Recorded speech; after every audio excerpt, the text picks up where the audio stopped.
आपल्याला हक्काचा आवाज दिला. डॉक्टर बाबासाहेब आंबेडकरांचे योगदान आहे अपार. प्रजासत्ताक दिनी त्यांची आठवण करतो.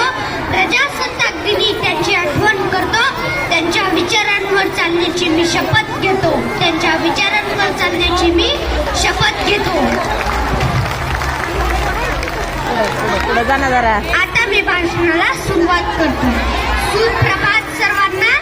माझे नाव नैतिक किशोर सूर्यवंशी. मी इयत्ता 3री मध्ये शिकत आहे.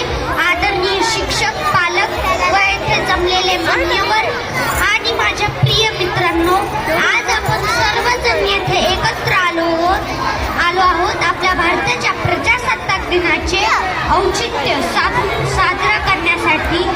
26 जानेवारी 1950 रोजी आपला भारत देश प्रजासत्ताक बनला. या दिवशी भारताने आपले संविधान लागू केले, ज्यामुळे आपल्याला आपले हक्क आणि कर्तव्य मिळाले. आपले संविधान डॉक्टर बाबासाहेब आंबेडकर यांनी लिहिले आहे. त्यांनी आपल्याला एक स्वाभिमानी आणि न्यायपूर्ण देश दिला आहे. आपल्या देशामध्ये प्रत्येक व्यक्ती समान आहे.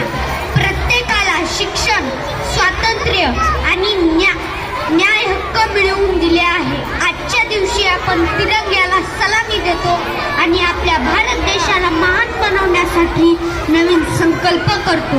जय हिंद, जय भारत, जय संविधान.